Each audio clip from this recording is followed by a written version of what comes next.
ہمارا قصور میں set up ہے جی ٹینڈری ہے، النور ٹینڈری کے نام سے، اور 2 کمپنیز ہیں ہماری، 2 یونٹ ہیں، ایک النور ٹینڈریز کے نام سے، ایک یو ایس ایس لیدر کے نام سے ہے۔ اب ہم جو ہے نا ہر قسم کا لیدر پروڈیوس کرتے ہیں۔ یہ پروڈکٹ کی ویب سائٹ آپ کو پتہ ہے تب بنائیں جب بندے کا ایک برانڈ لانچ ہو جائے، اور ابھی سٹارٹنگ ہے تو ابھی صرف وہ آر این ڈیز وغیرہ ہی ہو رہی ہیں چیزیں، اور یہ پروڈکٹ کو ہم ایکسپورٹ نہیں ابھی تک کر رہے ہیں، ابھی لوکل ڈومیسٹک مارکیٹ میں جو ہے نا کر رہے ہیں، وہ چاہے اگر آپ ساؤتھ لیدر افریقہ۔ کا کام کر رہے ہیں آلویز اس کو لوکل مارکیٹ کو کبھی نہ دیکھیں۔ جی جی نہیں، لیدر تو ہم ایکسپورٹ بھی کر رہے ہیں نا، نہیں، لیدر گڈس کی میں بات، گڈس کی بات کر رہے آپ لیدر کی پروڈکٹ تیار کریں ہیں۔ جی جی ٹھیک ہے۔ اور اس کو ایکسپورٹ کے حوالے سے تیار کریں، اپنا برانڈ بنائیں۔ امریکہ میں لیدر کی سب سے بڑی مارکیٹ جی جی ہے، میں یورپ ہے، ہم جرمنی ہے، جن کو انگلینڈ ظاہری ہے۔ بات ہے جن کو لیدر سپلائی کرتے ہیں وہ سارا بنا کے پروڈکٹ امریکہ ہی زیادہ تر جو ہے نا۔ لوکل مارکیٹ کو نہ دیکھیں، جی لوکل جی مارکیٹ یہاں پہ نہیں، ختم لوکل ہو میں گئی تو ہے، ہاتھ یہاں سیدھا پہ کرنا ہے، کنزیومر مارکیٹ جو ہے نا وہ لوکل میں تو ہاتھ سیدھا کرنا ہے۔ ہم یہاں پہ جو لیدر بنا رہے ہیں یا لوکل جو فورسز ہے، سب فورسز کو ہم لیدر دیں گے۔ ان کا اپنا یہاں پہ اسکریشو پروجیکٹ ہے پورا بہت بڑا، تو جتنا بھی مٹیریل جو ہے فورسز کے لیے یوز ہوتا ہے وہ سارا میں ہی دیتا ہوں 100%۔ اس وقت تو ایکسپورٹ پاکستان کے لیے مطلب ہے یہ تو ٹائم ہے کہ آپ چائنا کی مارکیٹ کیپچر کر سکتے ہیں، انڈین مارکیٹ آپ کیپچر کر سکتے ہیں، ٹیرف ریٹ آپ کا بہت کم ہو گیا تو اس کی طرف زیادہ توجہ دیں آپ۔ ڈاکٹر صاحب کیسے جا رہا ہے بزنس؟ میں کہ ڈاکٹر صاحب نے گل کر رہا کہ تسی بیف والی سائڈ تے نہ توجہ دے رہے۔ بیف تے کر رہے ہیں فوکس سر، بیف تھوڑا جہا چیلنج ہے کہ بیف جڑی ساری انڈیجنس بریڈ ہے نا اس دا آلریڈی کافی زیادہ اس پوٹینشیل موجود ہے۔ ہوں اسی ایگزوٹک والے پاسے ہوں جا رہے ہیں۔ بیف نے ایک سب تو جڑا بڑا کارپوریٹ ہے اس نے میں کنسلٹنٹ ہے ڈائریکٹ 2000 ہیڈ، کیونکہ میں جس ٹائم مڈل ایسٹ رہا نا سر اس ٹائم میں 45 کیٹل بریڈ تے کام کیتا ایک جگہ تے انڈر ون روف، تقریباً میں گویا ٹوٹل 2600 جانور ہے اتنے اپنی کسٹڈیز بیف نہیں ہر بریڈ یعنی جڑی any breed you can imagine وہ تے صحیح سارے کو۔ تسی کیوں نہ منگوا دے برازیل تے یو ایس؟ جی جی برازیل سر ہوں امپورٹ سٹارٹ ہوئی، پرابلم اسے آ رہا تھوڑا جہا کہ اتنے نمبرز نہیں ہیں کہ بائی سی آوے، بائی ایئر کاسٹلی بہت ہے، کاسٹ بہت کرتا ہے۔ خالی میں فلائٹ پتہ کی تھی کوئی $4,80,000 جسٹ فریٹ، باقی کاسٹ بھی وہ پھر اینیمل ٹوٹل آنے کو حال 160 165۔ ہمارا ہے جی جونی انڈرسن جو جس کے دادے نے بنائی تھی یہ بریڈ، مطلب اس سے ایسے بیٹھ کے میری کورسپونڈنٹ، میری اپنی کمپنی ہے بووی ٹیک، میں پاکستان کا سب سے جو ہے نا آپ کہہ لیں کہ یورپین کیٹل کے سب سے بڑے امپورٹر ہیں۔ ابھی بھی میں ڈنمارک سے جو ہیلتھ پروٹوکول ہے وہ اسٹیبلش کرا رہا ہوں، اور ان کی جو ٹپیکل کمٹمنٹ تھی کہ جو آسٹریلین کیٹل ہے وہ میکسیمم 30 to 35,000 kg دودھ دیتی ہے لائف ٹائم۔ ہم تو ایز اے کمرشل دیکھتے ہیں کہ اینیمل آیا ہے اور جب گیا ہے تو تب تک اس نے کتنا پروڈیوس کیا لائف ٹائم، وہ تقریباً 3 لیکٹیشن میں it gives around 30,000 to 35,000 4 lactation میں۔ یورپین جو ہے ان کا پرومس تھا کہ یہ 8 سے 10 لیکٹیشن دیتی ہے، جو خاص طور پہ ڈچ ہے جو نیدرلینڈ کی، تو اس میں الحمدللہ جو 18 میں ہم نے منگوائے تھے نا جی، ڈیری ویلی میں ہماری جو کرڑ کار سے لے کے چکوال تک آپ جب جاتے ہیں تو ادھر کوئی 2000 ہیڈ ایسے ہیں جو میں نے ڈفرینٹ فارمز پہ وہ کیے ہیں۔ 84,000 kg تک اب تک ہم لے چکے ہیں 7 lactation, and animals are still going on. ابھی وہ آئے 18 میں، ظاہر ہے ابھی ان کا 7 سال ہوئے تو 7واں ان کا۔ تو بیف کا سر جو سب سے بڑا کارپوریٹ ہے پاکستان کا، انہوں نے 2000 ہیڈ لاسٹ ایئر بھی کیا، انہوں نے عید کے لیے ریز کیا، سیمسن ایگری ان کا۔ ہاں ڈاکٹر دلشاد صاحب تو ان کے وہ ہیں، میں ان کا بیسیکلی کنسلٹنٹ ہوں جینیٹکس کا جی، اس میں ہم منگوا رہے ہیں بیلجین بلو، فلیکوی، برازیل بھی گئے، میں نے کیا تھا اس سے پہلے ہوئے ہیں، وہ سارا لائزون میں نے ان کو وہ کیا تھا۔ پھر آرمی کا ایک بہت بڑا ایج ہے کہ they can break the barriers, that is the only point. اب نیلور ایک بہت اچھی بریڈ ہے، یہاں پہ نہیں بین دی، تو کیوں بین نہیں دی؟ کیونکہ ہماری بریڈ کی شاید جناب وہ پھر ادھر ادھر نہ ہماری بریڈز ہو جائیں، اس طرح نہیں ہوتا۔ کنزرویٹو اپروچ سے بریڈ کبھی بھی نہیں بنی۔ ہماری گورنمنٹ انفارچونیٹلی یہ سمجھتی ہے کہ سبسیڈائز سیمن دے کے شاید ہم پتہ نہیں کیا کر لیں گے، اس طرح نہیں ہوتا، تو بہت انفارچونیٹ ہے، دیٹس پریٹی انفارچونیٹ۔ اگر آپ اس میں ہوپ فل ہیں کہ یہ ساؤتھ افریقہ سے جو ہے سر دیکھیں sir, whenever there is will there are ways, ایسی کوئی بات نہیں ہے، ہر طرح کے وہاں پہ فارمز ہیں، اور ڈیزیزز کا پولٹری انڈسٹری خاص طور پہ آسٹریل سے کوئی ایشو نہیں ہے، لائف اسٹاک کو تو ویسے کوئی ایشو نہیں ہے، ایگز آ سکتے ہیں، اینیملز آ سکتے ہیں، ہر چیز ہو گوئل سکتی گولڈ ہے۔ میں نے 2012 اور 14 میں امپورٹ کر لی، یہاں لانچ کی تھی کراچی ایکسپو میں، جی جی، تو وہ گورے بھی ساتھ آئے تھے تو وہاں ہم نے ساؤتھ افریقہ یا آسٹریلیا؟ سب سے جو بیسٹ سورس ہے جینیٹیکلی وہ ساؤتھ افریقہ ہے، ہیلتھ وائز آسٹریلیا ہے، کیونکہ میں نے رکھی ہے ادھر دبئی نا، تو ڈیزیز بہت ہے ان میں، اسی لیے سرکار نے بین بھی کیا، بات ٹھیک ہے، کیونکہ کلاسٹریڈین ایسے کچھ اسٹرینز ہیں جو پاکستان میں نہیں ہیں، اور وہاں پہ پھر وہ بہت زیادہ اینیمل اس میں آؤٹ بریک ہمارے پاس بھی آئی تھی جب، تو اس نے ہمیں ناکو چنے چبوا دیا تھا وہاں اینیمل۔ بات کر رہے ہیں آپ۔ میں نے منگوائے تھے 2015 میں 2 پلین وہاں سے، خود سلیکٹ کر کے لے کے آیا تھا۔ ایشو یہ آ جاتا ہے کہ کلاسٹریڈیل ڈیزیزز ہیں जिन के वेरिएंट इस एरिया में नहीं है, तो वो खामखा मुतारफ कराने वाली बात है। तो वो बड़ी, फिर हमने वैक्सीन भी उधर ही से मंगवाई। खैर हमने मैनेज उसे कर लिया था, but south Africa is not नहीं, अभी पाकिस्तान में मंगवा ली हैं आप, तो कैसे जा रहे हैं उसकी बहुत परफॉर्मेंस? अच्छी रेजिलियंट है, वो तो सख्त जान है, बड़ी मसले को नहीं। सैनन भी मंगवाई है, डेयरी गोट जो है सैनन, अच्छा, सवात में खड़ी हैं। सवात में अब कराची में भी अब उसके फार्म्स बन चुके हैं। एक इधर जेड की प्रीमियर डेयरी है, अब उन्होंने गोट मिल्क भी स्टार्ट कर दिया लोगों को। अब मैं आपको बताऊं ना कि इस वक्त आपके पास जो गोट मीट की मार्केट है ना, इस वक्त सबसे बड़ी आपकी बीफ की और गोट मीट, वो चाइना मार्केट है। बिल्कुल सही है। वो जो उसका सर, और वो जो किसी को नहीं पता कि चाइना में इस वक्त जो है वो वहाँ पे गोट ऑस्ट्रेलिया भी पूरा नहीं कर रहा। तो पाकिस्तान के लिए मेरे ख्याल में बहुत बड़ी अपॉर्चुनिटी है कि अगर आप गोट और बीफ सिर्फ चाइना को भी देते रहे ना, उनकी डिमांड अगर पूरी कर लें आप। कंडीशन जो है अभी 3 यहाँ पे कंपनीज अप्रूव हुई हैं जो बीफ के लिए, जिन्होंने 2 ने शुरू कर दी है कराची से, टाटा और ऑर्गेनिक मीट ने। 500 कंपनीज होनी चाहिए ना जो भेजें वहाँ पे। सर डिमांड है ना, देखिए ना, एक चीज़ की डिमांड है। ब्राज़ील से जब उनके आते हैं तो ब्राज़ील कहाँ पे चाइना। हमारी गवर्नमेंट कभी भी एक्सपोर्ट को इतना इंकरेज नहीं करती, इसलिए कि हमारा जो लोकल इस वक्त सिचुएशन ये है कि 2 दिन तो आपका मीट शॉप्स पे शट डाउन है, ट्यूसडे और वेडनेसडे। सिचुएशन आपकी अपनी प्रोडक्शन की ये है। सरकार हमारी ये सोचती है कि अगर ये बहुत ज़्यादा हो गया तो ये ना हो बाहर जाए, तो हमारी डिमांड ना कम हो। पूरा मॉड्यूल मैंने बना के दिया था उनको, अब आई डोंट नो हुआ है नहीं हुआ। नहीं, वो मुझे दे, मैंने हसन इकबाल से मिलना है। ठीक है, वो अभी मेरे मुलाकात हुई थी जद्दा में, बिल्कुल सही, बिल्कुल सही। अच्छी मुलाकात नहीं थी, मतलब मैंने उन्हें जो कहा है, खैर उन्होंने 2 घंटे लगाए थे फिर उसकी जी जी एक्सप्लेनेशन जी देने जी में। जी। लेकिन ये है कि अभी मैंने दोबारा मिलना है उनसे, तो मुझे वो दे दें रिपोर्ट, मैं उनको देता हूँ श्योर जाके। Sure, any time. क्योंकि एक्सपोर्ट के बगैर अब आपके पास कोई चारा सर नहीं। एक्सपोर्ट तो इसको छोड़ें आप, मीट तो आपको प्रोसेस करना पड़ेगा। लाइव एनिमल की इतनी डिमांड है। मैंने सर एक शिप मंगवाया 1600 एनिमल का हॉलैंड से, पाकिस्तान की हिस्ट्री की सबसे बड़ी शिपमेंट थी, क्योंकि हॉलैंड में एनिमल कम है ना, थोड़े एनिमल हैं। एवरेज हर्ड साइज 80 एनिमल्स है सिर्फ, छोटे छोटे फार्म में। वो एनिमल आए तो जब 10 दिन रह गए थे, 2021 दिसंबर की बात है, तो जो शिप का था ना कैप्टन, उसने मुझे ईमेल की कि यार अगर तुम ऐसा कोई सिस्टम कर सकते हो, इस शिप ने वापस जाना है लेबनान, तो आप ऐसे करें कि यहाँ से कोई बीफ एनिमल फैटनिंग वाले लें और वो इस शिप पे चढ़ा दें। आप इमेजिन करें कि जितनी स्ट्रिंग्स मैं पुल कर सकता था मैंने की। सरकार कहती है जी जानी नहीं चाहिए। गोट मीट की शॉर्टेज है ना पाकिस्तान में, वो तकरीबन 10 मिलियन पाउंड के, ये 10 मिलियन केजी सॉरी, ठीक, लोकली शॉर्टेज है उसकी जी ऐसी है शॉर्ट डिमांड के हिसाब से। लेकिन अब हमें वो, एक तो पहले तो लोकल शॉर्टेज पूरी करनी ना, और उसके बाद अगर आप मिडिल ईस्ट तरफ संभाल लेना। सर अब मैं वहाँ पे गया हूँ सुपर मार्केट्स में, मिडिल ईस्ट में पाकिस्तान का गोश्त सबसे महंगा है गोट, जी हाँ, नो डाउट। उसके बाद इंडिया का गोश्त है, उसके बाद ऑस्ट्रेलिया, न्यूजीलैंड। अभी सबसे जो महंगे से महंगा मीट गया है वो 6.8 पे, जबकि गल्फ में ही वो हमारे जैसा गोश्त, यानी कि प्राइम क्वालिटी हमारे जैसा गोश्त जो है $12-14 पे भी इम्पोर्ट कर रहे हैं। अभी तो कम से कम जो वर्किंग है वो ये एटलीस्ट सिर्फ थोड़ी सी पॉलिसी बेहतर हो जाए तो $2 अरब की मार्केट है ये गल्फ में। सऊदीया और कोवैत सबसे ज़्यादा है, या दुबई भी। आप इस वक्त सऊदीया नंबर 1 पे जा रहा है, नंबर 1 पे यहाँ रेट अच्छा मिल रहा है, और पाकिस्तान से भी। मैं मिला हूँ जो इम्पोर्टर हैं वहाँ पे जद्दा में, उनसे मिला हूँ। वो पूरे सऊदीया में वो सप्लाई कर रहा है, लेकिन उसकी डिमांड है वो पूरी नहीं कर रहा पाकिस्तान। इतने सॉल्टर हाउसेज है ना, एक फौजी मीट है यहाँ पर कराची में, जो आप कह सकते हैं कि इंटरनेशनल स्टैंडर्ड के हिसाब से उनकी प्रोडक्शन है, या उसको वो फॉलो करते हैं।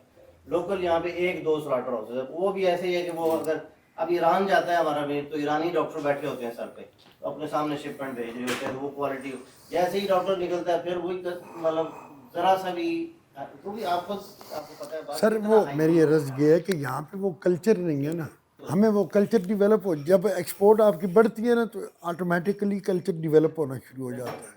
जैसे आप फरमा रहे हैं मीट में एक बैरियर है, एक शॉर्टफॉल है। मिल्क में 40% का शॉर्टफॉल है मिल्क में, और ऑन टॉप ऑफ दैट बजाय इसके कि गवर्नमेंट कहती कि जी इंपोर्टेड एनिमल को सब्सिडाइज करती, ताकि लोग मंगवा के 2 साल 3 साल इंपोर्ट करते, लोग अपनी डिमांड पूरी कर लेते, उसके बाद इंपोर्ट बंद कर देते। ये उसके ऊपर जो खाली ड्यूटी है वो कोई 1.5 लाख रुपए पर हेड है जो सरकार लेती है, वर्सेस जिन मुल्कों ने डेयरी डेवलप करनी है लाइक टर्की है, आपके पास 25% फंड्स हो, 75 सरकार देती है और फार्म लगती है। इंडिया में भी यही। पूरी दुनिया में यही। आप 10 बकरियां रखें, 100 बकरियां रखें, उनके बच्चे लें, उनको सेल करें इस प्राइस पे जो ये बता रहे हैं, आप इक्वेशन बैलेंस करके दिखा दें, मैं आपको कहता हूँ कि ये सबसे अच्छा काम। द पॉइंट इज दैट कि वो जस्टिफाइबल नहीं। वो तब होगा जब इसको ओपन करेंगे, एक तो डी कैप जो इसको करने की ज़रूरत है, और फार्मर की कैपेसिटी बिल्डिंग होगी। दूसरा जो सबसे बड़ा इशू है, जो मैं इनको बताऊँ, मैंने भी एक्सपोर्ट किए, लाइव एनिमल किए बहुत, ایشو سب سے بڑا یہ ہے. اب بوئر گوٹ فار ایگزامپل ہم ساؤتھ افریقہ اگر بات کرتے ہیں یا آسٹریلیا بات کرتے ہیں, ایک ایج گروپ کے ایک کیلیبر کے اینیمل آپ کو 1000 مل جاتے ہیں. پاکستان میں میں نے ایک دفعہ ایکسپورٹ کرنے تھے ڈفرینٹ, جو ہماری جو بریڈز ہیں بائی دا وے دنیا کی نمبر 1 ہے. ایک اسپیسیفکیشن میں اینیمل نہیں مل سکے پورے پنجاب میں, کیونکہ انٹریسیبل فارمز ہیں, انڈیویجول ریٹیل فارمر ہے. 70% ہماری رورل بیسڈ اکانومی ہے, جو 1 2 2 5 5 10 گائیں والے ہیں, 10 20 25 بھیڑوں والے ہیں, بکریوں والے ہیں. اب ان کی کیپیسٹی بلڈ کرنے کی ضرورت ہے. آلموسٹ سرکار کہتی ہے کیونکہ 30 ملین گوٹس ہیں پاکستان میں ہمارے پاس, ٹھیک ہے. اس کو کیسے ہم نے 100 ملین پہ لے کے جانا ہے, اس کا طریقہ یہ ہے کہ جو گھر میں رکھ کے بیٹھا ہے, ایک اس کے پاس چھپر ہے, اس کے نیچے جتنی آتی ہیں اتنی تو اس نے رکھی ہوئی ہیں, اس سے اوپر کرتا ہے تو وہ اس نے اپنی خوشی غمی بنی میں سے بھگتانی ہے, چیزیں بھی کرنی ہیں, اور آگے اس مارکیٹ میں سیل بھی کرنا ہے اور سروائیو بھی کرنا ہے. اس کو اگر سرکار صرف شیڈز دے دے, اس کو فیڈ میں سبسڈی دے دے, ٹھیک ہے, وہ اس کے لیے ایک سسٹینیبل ماڈل ہو, اور اس کی یہ کمٹمنٹ ہو آگے ان لوگوں سے کہ یہ لیں گے ان سے, تو یہ ماڈل پورا بن سکتا ہے, بنایا جا سکتا ہے. لیکن ایشو وہی ہے کہ ہم نے تو دینا ہی نہیں ہے. یہ جو اپروچ ہے ہماری, کیونکہ آلریڈی امپورٹس ہماری چھت پہ لگی ہوئی ہیں اور آدھی چیزیں ایکسپورٹ ہم کرنا چاہ نہیں رہے, یہ ایک ہماری ایک ایسی ایبسولیٹ قسم کی پالیسی. اگر سیریسلی جو انہوں نے ٹیکسز لگائے ہوئے ہیں نا, یا جو آپ کے الیکٹریسٹی کے ریٹ سے یہاں پہ ہم کوئی چیز ایکسپورٹ کرنے کے قابل ہی نہیں. سر آن ٹاپ آف دیٹ, مطلب ہماری وہ دیدہ دلیری دیکھیں یا ہمارا ایک وہ شاہ خرچی کا ہمارا جو ٹیمپرمنٹ بنا ہوا ہے وہ دیکھیں کہ صرف نمک ہی ہم نے ایکسپورٹ کرنا ہے, اور وہ بھی ہم اس پرائز پہ دے رہے ہیں کہ بھائی کوئی مسئلہ نہیں. مطلب یہ چیزیں جو ہے نا, مسئلہ وہی ہے کہ جو ارباب اختیار ہیں ان کو آئیڈیا نہیں ہے, جن کو آئیڈیا ہے ان کا ہاتھ نہیں پڑتا, اور جو بیچارے عام ہیں وہ جو کامنرز ہیں ہمارے جیسے, وہ بس جو ان سے بند پڑ رہا ہے وہ کر رہے ہیں. پالیسیز تھوڑی سی ریلیکس ہو جائیں تو پرائیویٹ, دیکھیں پولٹری ساری پرائیویٹ سیکٹر نے ڈیولپ کی ہے. اب ہماری پولٹری انڈسٹری ڈیولپڈ ہے, ڈیری انڈسٹری آلموسٹ ڈیولپڈ ہے. اب ڈیری فارم صرف سینٹرل پنجاب میں 7-8 ہزار فارمز ہیں جو میکنائز فارم ہے, ٹھیک ہے. تو یہ پرائیویٹ سیکٹر نے کیا, گورنمنٹ کا اس میں کوئی وہ نہیں ہے. اسی طرح فیٹننگ ہے, اب اس میں پرائیویٹ سیکٹر آ رہا ہے. اب سب سے بڑا فارم یہ گو گروپ والے لگا رہے ہیں, یعنی کنسلٹنٹس ان کے آگے ہیں, کام بندے انہوں نے ہائر کر لیے ہیں, ان کے ساتھ ہمارے جو ٹیم میں کام کر رہے ہیں لوگ. اب وہ 1 لاکھ کیٹل کا فارم بنا رہے ہیں بابل نگر والی سائڈ پہ, یعنی 1 لاکھ, یہ سب سے بڑا فارم پاکستان کا, 1 لاکھ کیٹل, اس کے نیچے 10-10 ہزار والے 10, یعنی 2 لاکھ کیٹل, وہ ایک, تاکہ اپنی, کیونکہ آپ نے انٹرنیشنل مارکیٹ میں سپلائی دینی ہے, ایک تو آپ کو کوالٹی ایک جیسی چاہیے. لوگ جو ہے نا وہ ایکٹیو ہو رہے ہیں پرائیویٹ سیکٹر میں, مطلب ہے انہوں نے گورنمنٹ کو سائڈ پہ کر دی ہے, گورنمنٹ جو کرتی رہے, ہم خود اپنے آپ کو ڈیولپ کریں. اب میں گجرانوالہ میں کل گیا تھا تو انہوں نے اتنا ایک خوبصورت کام کیا کہ جو گجرانوالہ میں جو چیزیں جتنی بھی بن رہی ہیں نا, اس کا ڈسپلے سینٹر انہوں نے بنا دیا وہاں پہ, اور اس کو اب مختلف ملکوں میں وہی ڈسپلے سینٹر لے کے وہاں پہ جا رہے ہیں. That's a permanent exhibition centre ہو جاتا ہے. ہاں جی, چیمبر. ابھی 4 تاریخ کو انہوں نے پھر بلایا ہے. ایشو یہ ہے کہ ایک تو ان کی انڈسٹری ڈیجیٹلائز نہیں ہے, جس طرح میں نے بتایا آپ کو, ڈیجیٹلائز جو ہے نا اس کی انتہائی زیادہ اہمیت ہے. مطلب ایک بندہ وہاں پہ پنکھوں کی فیکٹری ہے اس کی, تو انہوں نے بتایا جی کہ میں نے 8 سال پہلے 1 لاکھ روپے کی ویب سائٹ بنائی تھی, اور میں پوچھی گاڑیاں کتنی لی ہیں آپ نے 8 سالوں میں, تو انہوں نے کہی 5 گاڑیاں میں نے چینج کی ہیں. تو وہ ہماری پرائرٹیز یہ ہے کہ چلو پہلے گڈی لاؤ, گھر اچھا بناؤ, بچے نے اچھے اسکولوں میں پڑھاؤ, that's it, and of the life. اب امریکہ میں جو پنکھوں کی ڈیمانڈ ہے وہ 4 بلین پنکھے چاہیے ہر سال. اچھا, اسٹینڈرڈ انہیں مینٹین ہوا کی تھی, ہاں جو امریکن اسٹینڈرڈ ہے نا وہی مینٹین کیا, لیکن انہیں پتہ ہی کوئی نہیں. اسی طرح باقی تھوڑے سینیٹری کا سامان دنیا کا بہترین, مطلب گجرانوالہ جو ہے نا تھوڑی کلاس ہے اتنے لوگ, وہ جڑے اتنے کاریگر یا اتنے جڑے بندے بیٹھے ہیں اتنے کلاس سے بندے. 4 بلین ایکسپورٹ ہے اس وقت گجرانوالہ جو ہے, کنٹریبیوشن جو کر رہا ہے پاکستان کی ایکسپورٹ $4 بلین ہے, لیکن وہ میرا خیال ہے 15 to 20 بلین ڈالر تک ایزیلی جا سکتا ہو اگر انہوں نے باقاعدہ صرف present whatever they are producing, اگر انہوں نے صحیح پراپر گائیڈ لائن دیتی بن جائے. کیونکہ لوکل جیڑی اتوں دی مارکیٹ ہے وہ سلو ہوندی پئی, بائنگ پاور لوکاں بہت زیادہ کم ہوگی, اس واسطے وہ اپنی پروڈکشن وہ گھٹا رہے. انسٹیڈ آف پروڈکشن ودان دے, اگر ایکسپورٹ چو زیادہ آوے سن پھر پروڈکشن آٹومیٹکلی ود ویسے. یہ حالات فیصل آباد نے, یہ حالات سیالکوٹ دے, یہ حالات کراچی دے کہ اسی انہوں نے ڈیجیٹلائز نہ کریں اپنی جیڑی. ہوں اسی میں ایک دوست نال مل کے عثمان چغتائی صاحب نے اسی مل کے اسی لوگوں یہ ہوں دسنا شروع کیتا کہ اے تہاڈی ڈیمانڈ, ٹھیک ہے کر لو. ہوں اسی اتنے ہی رائٹ اوے ایکسپلور کر لیا. تو اج کل تو تہاڈے کول چیٹ GPT ہے, سارا کچھ ہے, کس ملک کس شہر کی کیا ڈیمانڈ ہے اور کہڑی چیز زیادہ پہ وکتی ہے. ਉਹ ਜਿਹੜੀ ਡਿਮਾਂਡ ਹੈ ਉਸ ਹਿਸਾਬ ਨਾਲ ਤੁਸੀਂ ਚੀਜ਼ਾਂ ਪ੍ਰੋਡਿਊਸ ਕਰੋ। ਹੁਣ ਇਹਨਾਂ ਦੇ ਕੋਲ ਅਗਰ ਇਹ ਰਾਹ ਅਗਰ ਵੇਚਦੇ ਪਏ ਨੇ ਲੈਦਰ, ਇੰਸਟੈਡ ਆਫ ਰਾਹ ਵੇਚਣ ਦੇ ਤੁਸੀਂ ਉਹਦੀਆਂ ਪ੍ਰੋਡਕਟਸ ਬਣਾ ਲਓ। ਇਹਨੂੰ ਕਹਿੰਦੇ ਵੈਲਿਊ ਐਡੀਸ਼ਨ। जी ਠੀਕ ਹੈ ਨਾ। ਮਤਲਬ ਕਣਕ ਹੈ ਨਾ, ਤੇ ਕਣਕ ਦੀ ਵੈਲਿਊ ਅਗਰ 2000 ਰੁਪਏ ਮਣ ਹੈ, ਤੁਸੀਂ ਉਹਦੀ ਸੂਜੀ ਕੱਢ ਗਈ ਸੀ ਤਾਂ 10,000 ਰੁਪਏ ਮਣ ਹੋਇਆ ਸੀ। ਤੇ ਸਭ ਤੋਂ ਵੱਡਾ ਇਸ਼ੂ ਹੁੰਦਾ ਕਿ ਤੁਹਾਡੇ ਕੋਲ ਰਾਹ ਮਟੀਰੀਅਲ, ਅਮੂਮਨ ਇਸ਼ੂ ਰਾਹ ਮਟੀਰੀਅਲ ਦਾ ਹੁੰਦਾ ਕਿ ਰਾਹ ਮਟੀਰੀਅਲ ਪੂਰਾ ਨਹੀਂ ਹੁੰਦਾ ਲੋਕਾਂ ਕੋਲ, ਫੈਕਟਰੀਜ਼ ਵਾਲੇ। ਤੇ ਤੁਹਾਡੇ ਕੋਲ ਤਾਂ ਆਪਣਾ ਰਾਹ ਮਟੀਰੀਅਲ ਮੌਜੂਦ ਹੈ, ਫਿਰ ਜਿਹੜੀ ਕੁਆਲਿਟੀ ਜਿਸ ਕਲਰ ਦਾ ਚਾਹੀਦਾ ਉਹ ਤੁਸੀਂ ਆਪ ਬਣਾ ਸਕਦੇ ਹੋ। बेशक ऐसी ਇਸ ਵਾਸਤੇ ਜ਼ਿਆਦਾ ਤੁਸੀਂ ਆਪਣੀ ਵੈਲਿਊ ਐਡਿਡ ਪ੍ਰੋਡਕਟਸ ਚ ਫਰੋਜ਼ਨ ਜਿਤਨੀ ਆਪਣਾ ਵੈਜੀਟੇਬਲ ਫਰੋਜ਼ਨ ਫਰੂਟ बहुत बड़ी मार्केट, पूरी दुनिया की इस वक्त डिमांड है। मतलब पाकिस्तान में हाल ये है कि इस वक्त अंगूर भी रुल रहा है और यहाँ पे जो भी सब्ज़ी का टाइम आता है वो सब्ज़ी रुलना शुरू हो जाती है। तो अगर हम इसको प्रिजर्व करें, मैं तुसी 4-5 चीज़ां मिला लो ना, किन्नू मिला लो, अंगूर मिला लो, तुसी ट्रॉपिकल फ्रूट कैन बना लो सिरप दे अंदर, डिमांड पूरी ना कर सकते बाहर दी। ਤੁਸੀਂ ਉਹਨਾਂ ਦੇ ਸਟੈਂਡਰਡ ਦੇ ਜਿਹੜਾ ਸੀਰਪ ਅਗਰ ਬਣਾਉਣਾ ਨਾ ਤਾਂ ਉਹਦੇ ਵਿੱਚ ਤੁਸੀਂ ਕੈਮੀਕਲ ਉਹੀ ਪਾਓ ਜਿਹੜੇ ਉਹਨਾਂ ਦਾ ਸਟੈਂਡਰਡ ਹੈ। FDA ਦੀ ਵੈਬਸਾਈਟ 'ਤੇ ਜਾਓ, ਤੁਹਾਨੂੰ ਹਰ ਚੀਜ਼ ਮਿਲ ਜਾਣੀ। ਪ੍ਰੋਬਲਮ ਇਨਫੋਰਮੇਸ਼ਨ ਦੀ ਹੈ ਸਿਰਫ, ਕਿ ਸਹੀ ਲੋਕਾਂ ਕੋਲ ਇਨਫੋਰਮੇਸ਼ਨ ਚੀਜ਼ ਪ੍ਰੋਡਿਊਸ ਕਰਨੀ। ਪਾਕਿਸਤਾਨ 'ਚ ਉਹ ਹੁੰਦਾ ਨਾ ਤੁਹਾਡਾ ਕਿਹੜਾ ਹੀ ਆਪਣਾ ਉਹ ਗਲਾਸ ਫਰੀਜ਼ਿੰਗ ਪਲਾਂਟ ਹੁੰਦਾ $30,000-40,000 ਦਾ, ਉਹਦੇ ਨਾਲ ਤੁਸੀਂ ਮੇਰੇ ਖਿਆਲ ਸਾਲ ਦਾ $2-3 ਮਿਲੀਅਨ ਦਾ ਆਰਾਮ ਨਾਲ ਤੁਸੀਂ ਫਰੋਜ਼ਨ ਫੂਡ ਜਿਹੜੀ ਉਹਦੇ ਨਾਲ ਬਣਾ ਸਕਦੇ ਹੋ। ਹੁਣ ਜਾਮਨ ਦੀ ਇਤਨੀ ਡਿਮਾਂਡ ਹੈ ਪੂਰੀ ਦੁਨੀਆ ਵਿੱਚ, ਇੰਡੀਆ ਵਾਲੇ ਭੇਜਦੇ ਪਏ ਨੇ ਫਰੋਜ਼ਨ ਜਾਮਨ ਜਿਹੜਾ, ਤੁਸੀਂ ਉਹਨੂੰ ਪਲੇਟ 'ਚ ਰੱਖੋ 10 ਮਿੰਟਾਂ ਬਾਅਦ ਉਹ ਵਾਪਸ ਨਹੀਂ। ਲੇਕਿਨ ਉਹ ਜਾਮਨ ਦੀ ਕੁਆਲਿਟੀ ਨਹੀਂ ਜਿਹੜੇ ਪਾਕਿਸਤਾਨੀ ਜਾਮਨ ਮਤਲਬ ਖਰਾਬ ਹੋਣ ਦੇ ਕਰੀਬ ਹੋਵੇ, ਤੁਸੀਂ ਉਹਦਾ ਪਲਪ ਬਣਾ ਲਓ। ਜਾਮਨ ਦਾ ਪਲਪ ਜਿਹੜਾ ਉਹ ਮਿਲਦਾ ਹੀ ਨਹੀਂ। ਡਾਇਬੈਟਿਕ ਵਾਸਤੇ ਬਹੁਤ ਅੱਛੀ ਹੋਈ ਹੈ, ਕਾਈਂਡ ਆਫ ਇਟਸ ਮਤਲਬ ਹਰਬਲ ਮੈਡੀਸਨ ਹੈ ਉਹ। ਟੈਕਨੋਲੋਜੀ ਤੁਹਾਡੀ ਲੋਕਲ ਪ੍ਰੋਡਿਊਸ ਹੋ ਸਕਦੀ ਹੈ। ਤੁਹਾਡੇ ਕੋਲ ਗੁਜਰਾਂਵਾਲਾ ਉਹ ਸ਼ਹਿਰ ਹੈ ਕਿ ਜਿਨ੍ਹਾਂ ਨੂੰ ਰਿਵਰਸ ਇੰਜੀਨੀਅਰਿੰਗ ਦਾ ਪਤਾ ਹੀ ਮਤਲਬ ਸਾਡੇ ਕੋਲ ਆਈਡੀਆ ਨਹੀਂ ਨਾ। ਮੈਂ 1990 ਚਾਈਨਾ ਵੈਂਦਾ, ਚਾਈਨਾ ਸਿਰਫ ਪਲਾਸਟਿਕ ਦੀਆਂ ਚੀਜ਼ਾਂ ਬਣਾਉਂਦਾ ਹੈ, ਕੋਈ ਹੋਰ ਸ਼ੈ ਨਹੀਂ ਬਣਦੀ। 1990 ਵਿੱਚ ਉੱਥੇ ਇੱਕ TV ਲੱਗੇ ਹੁੰਦਾ ਕਿਸੇ ਰੈਸਟੋਰੈਂਟ ਦੇ ਬਾਹਰ, ਰੈਸਟੋਰੈਂਟ ਇਹ ਸਾਰੇ ਢਾਬੇ ਟਾਈਪ ਹੁੰਦੇ ਤੇ ਬਾਹਰ 500 ਬੰਦਾ ਥੱਲੇ ਜ਼ਮੀਨ ਤੇ ਬੈਠਿਆ ਹੁੰਦਾ ਸੀਰੀਅਸ। ਤੇ ਗੱਡੀਆਂ ਤੁਹਾਨੂੰ ਖਾਲ ਕਾਰਾਂ ਨਜ਼ਰ ਆਉਣੀਆਂ ਚਾਈਨਾ ਵਿੱਚ। ਉਹਨਾਂ ਕੀ ਕੀਤਾ ਕਿ ਜਿਸ ਵੇਲੇ ਇਹ European countries, eastern European countries ਆਜ਼ਾਦ ਹੋਣੇ ਸ਼ੁਰੂ ਹੋਏ, ਇਹਨਾਂ ਦੇ ਕੋਲੋਂ ਉਹਨਾਂ ਮਸ਼ੀਨਰੀ ਬਾਏ ਕੀਤੀ, ਰਸ਼ੀਅਨ ਮਸ਼ੀਨਰੀ। ਉਹਦੇ ਉੱਤੇ ਅਸੀਂ ਇਹਨਾਂ ਰਿਵਰਸ ਇੰਜੀਨੀਅਰਿੰਗ ਕੀਤੀ, ਉਹਨਾਂ ਮਸ਼ੀਨਾਂ ਦੀ ਕਾਪੀ ਕੀਤੀ। ਮੈਂ ਖੁਦ 1992-93 ਵਿੱਚ ਇਟਾਲੀਅਨ ਇੱਕ ਆਈ ਆਪਣਾ ਪਲਾਸਟਿਕ ਇੰਜੈਕਸ਼ਨ ਮੋਲਡਿੰਗ ਮਸ਼ੀਨ, ਉਹਦੀ ਮੈਂ ਕਰਵਾਈ ਰਿਵਰਸ ਇੰਜੀਨੀਅਰਿੰਗ ਤਾਈਵਾਨ ਤੋਂ, ਔਰ ਉਹ ਪਲਾਂਟ ਮੈਂ ਲਾਹੌਰ ਲਾਇਆ ਆ ਕੇ। ਡਾਇਗ੍ਰਾਮਸ ਉਹਨਾਂ ਦੇ ਕੋਲ ਆਣ ਕੇ ਤਾਈਵਾਨ ਤੋਂ ਮੈਂ ਬਣਵਾਈ। ਇਹਨਾਂ ਫਰਕ ਕਿਤਨਾ, ਉਹ $1 ਮਿਲੀਅਨ ਦੀ ਹੈ, ਜਿੱਥੇ ਮੈਨੂੰ $50,000-60,000 ਦੀ ਬਣ ਗਈ ਮਸ਼ੀਨ। ਚਾਈਨਾ ਤੋਂ ਬਣਵਾਉਂਦੇ ਹੋਰ ਸਸਤੀ ਹੋਵੇ।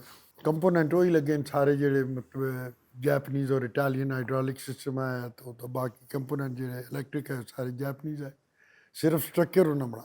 ਫਿਰ ਦੂਜਾ ਸਾਡਾ ਮੇਨ ਇਸ਼ੂ ਹੈ ਕਿ ਜਿਹੜੇ ਤੁਹਾਡੇ ਤੁਸੀਂ ਚਲੇ ਜਾਓ ਚੀਚਾ ਪਤਨੀ ਮੰਡੀ ਜਾਂ ਇੱਥੇ ਦੇਖੋ ਕਸਾਈ ਆਉਂਦੇ ਨੇ ਕਰਾਚੀ ਵਾਲੇ, ਉਹ ਆਪਣਾ ਮਿਲਕਰ ਆਉਂਦੇ ਨੇ ਵਪਾਰੀ, ਉਹ ਮੱਝਾਂ ਲੈ ਜਾਂਦੇ ਛੋਟੇ ਬੱਚੇ की 2 दिन अप टू 1 वीक वो बेचारे रोड लगाते वो कसाई जाओ उन्होंने जनाब बतौर हलीम मटन करके सेल कर देंगे जाओ, मतलब वो बेचारों का फ्यूचर जरा वो ग्रेव है।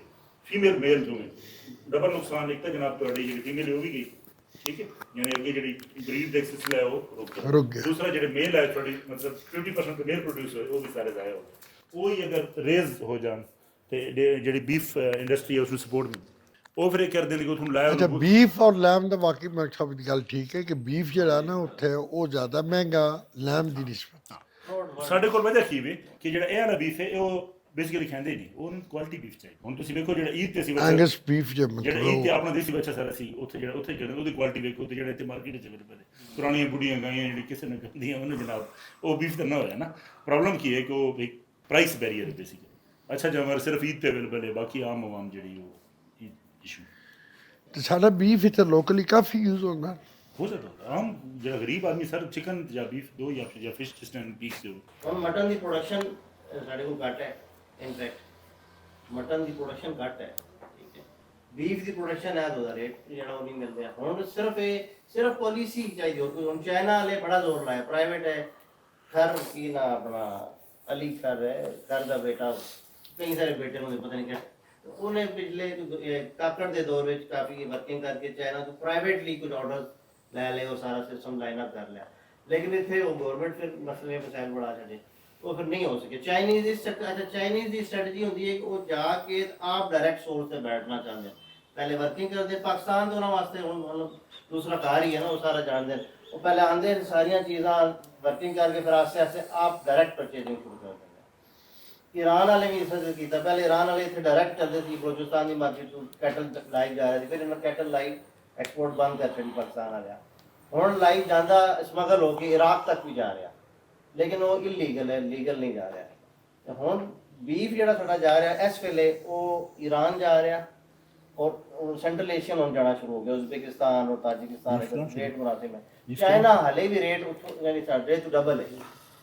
अच्छा चाइना वाले हुण जिहड़ा काकड़ के दौर में एग्रीमेंट होया, फिर उस तो बाद शहबाज शरीफ जाकर उस विच इस ते एग्री हो गए कि ठीक है असीं लांगे स्मोक या बॉइल्ड उसमें कहते हैं, यानी कि 80 डिग्री ते उसमें बॉइल, क्योंकि FMD जी साडी डिजीज़ है ना मेजर, वो 80 डिग्री ते उन्होंने कहा भी ठीक है।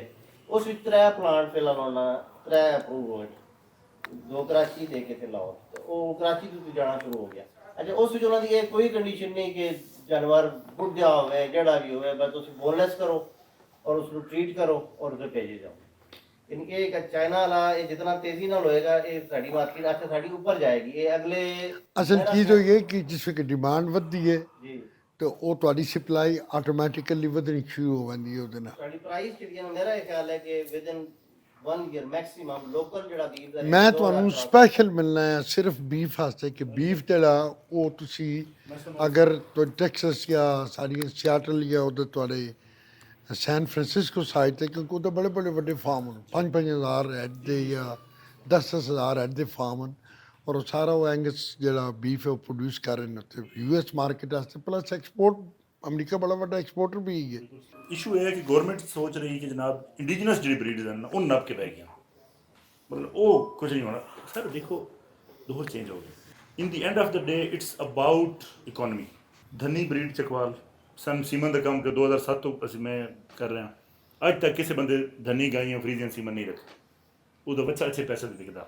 ਇਹ ਸਾਈਵਾਲ ਸਾਡੇ ਜੋੜੇ ਨਹੀਂ ਬੈਠੀ ਸਾਈਵਾਲ ਜੋੜਨ ਬੈਠੇ, ਸਾਈਵਾਲ ਤੁਸੀਂ ਲਾਓ ਫਰੀਜ਼ੀਅਨ ਤਾਂ ਜਿਹੜੀ ਸਾਈਵਾਲ 6-7-8 ਲੀਟਰ ਦੇ ਰਹੀ ਉਹ ਆਰਾਮ ਨਾਲ 18-20 ਲੀਟਰ ਫਾਰਮਰ ਦਾ ਚਲੋ F16 ਚੱਲਦਾ ਹੋਊਗਾ ਉਹਦਾ, ਚਲੋ ਠੀਕ ਹੈ ਜੀ ਮੈਂ ਠੀਕ ਹੈ। ਉਹ ਸਰਕਾਰ ਚਾਹੁੰਦੀ ਕਿ ਨਹੀਂ ਸਾਈਵਾਲ ਮਤਲਬ ਰਹਿਣੀ ਚਾਹੀਦੀ, ਔਰ ਉਹ ਮਤਲਬ ਉਹ ਦੁਨੀਆ ध्यान ने इदारे जनाब सब्सिडाइज सीमन हर चीज़ करके इन the end of the day मैं दोस्त अपने क्लास फेलो हुआ है कंजर्वेशन प्रोजेक्ट उसने पूछा मैं यार पाकिस्तान कितनी साहिवाल वो जी 48,000 जानवर जो ट्रेस किए मैं कहूँ प्योर कितने true to type as per breed 7,000 वो 7,000 जानवर से खट्टी 70 साल नहीं और उन्होंने असा कई पासे खलोवन नहीं देने पे कि असी तरीके वो कर लीए that's actually not the case. Question ये सर कि देखो ब्रीड हम फ्रीजलैंड में गए हॉलैंड एक नवी ब्रीड इमर्ज हुई उसका नाम है सिमेंटॉल। ਅੱਛਾ ਇਹਦਾ ਆਲਟਰਨੇਟ ਨਹੀਂ ਹੋ ਸਕਦਾ ਕਿ ਅਸੀਂ ਮਤਲਬ ਜਿਸ ਤਰ੍ਹਾਂ ਤੁਸੀਂ ਮੁਤਾਰਕ ਹੋਏ ਹੋ जी जी ਠੀਕ ਹੈ, ਤੁਹਾਡੇ ਕੋਲ ਪੂਰੀ ਮਤਲਬ ਯੂ ਆਰ ਵੈਲ ਐਜੂਕੇਟਡ ਕਿ ਤੁਸੀਂ ਖੁਦ ਕੋਈ ਜੀ ਚੀਜ਼ ਇੱਥੇ ਪ੍ਰੋਡਿਊਸ ਕਰ ਲਓ, ਉਹਨਾਂ ਦੇ ਨਾਲ ਕੁਝ ਰਲਦੀ ਮਿਲਦੀ ਹੋ ਜੇ। जी जी जी शायर इस मौके पे कहता है हमें खबर है लुटेरों के सब ठिकानों की, शरीक जुर्म न होते तो मुखबरी करते। We know alpha beta gamma of this.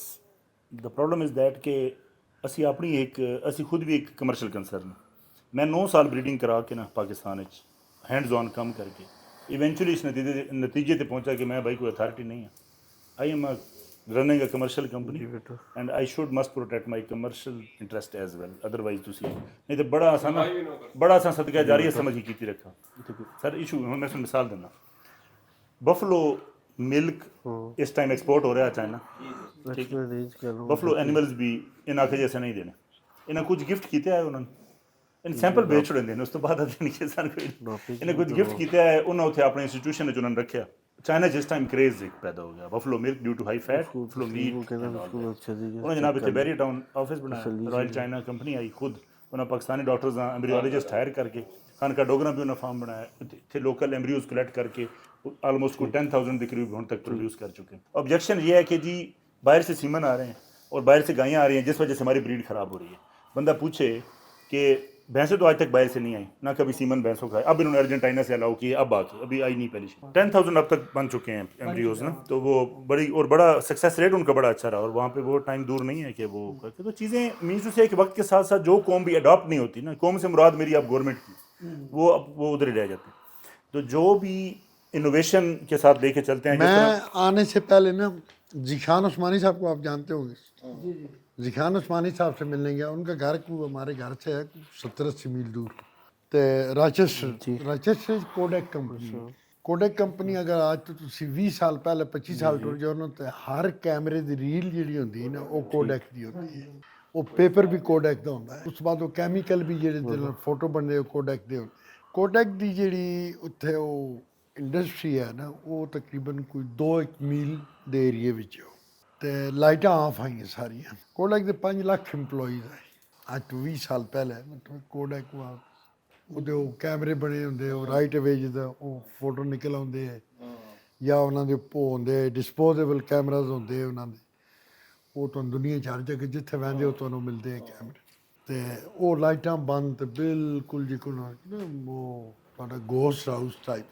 5 lakh employee ਹੈ ਉਹਨਾਂ ਦੇ। ਮੈਂ ਆਪਣੀ ਵਾਈਫ ਨੂੰ ਆਖਿਆ ਇਹ ਉਹ ਕੰਪਨੀ ਹੈ ਜਿਹੜੀ ਪੂਰੀ ਦੁਨੀਆ 'ਚ ਰੂਲ ਕਰਦੀ। ਇਹਨਾਂ ਦਾ ਆਫਿਸ ਇੱਥੇ ਲਾਹੌਰ ਵੀ ਹੁੰਦਾ ਹੈ, ਪਿੰਡੀ ਵੀ ਹੁੰਦਾ ਹੈ, ਔਰ ਉਹ ਸਪਲਾਈ ਕਰਦੇ ਸਾਰਾ ਉਹ ਸਮਾਨ ਜਿਹੜਾ ਪੂਰੇ ਮਤਲਬ ਪਾਕਿਸਤਾਨ ਦੇ ਮੁਲਕ ਵਿੱਚ ਵੀ ਅਗਰ ਉਹਨਾਂ ਦਾ ਆਫਿਸ ਜਾਏ ਇਹਦਾ ਮਤਲਬ ਹੈ ਦੁਨੀਆ ਦੇ ਹਰ ਮੁਲਕ 'ਚ ਉਹਨਾਂ ਦਾ ਆਫਿਸ।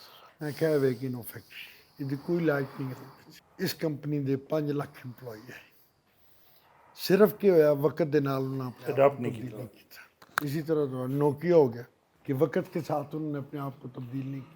पूरी दुनिया में अमेरिका में मैं जब ये नया मोबाइल फ़ोन आया था बैक इन 1989 के अंदर 87-88 में, तो सबसे पहले नोकिया आया था। बस वही होता है ना कि अगर आप चाहे गवर्नमेंट की पॉलिसीज़ हैं, चाहे आपकी एक्सपोर्ट पॉलिसी है, चाहे आपके बिजनेस मॉडल है, अगर आप उसको वक्त के साथ तब्दील नहीं करेंगे हर साल 1.5 साल, मतलब जिस तरह आपकी वेबसाइट है, अगर हर साल आप उसको नई नहीं बनाएंगे या उसके अंदर चेंजिंग नहीं करेंगे तो आप पीछे रह जाएंगे।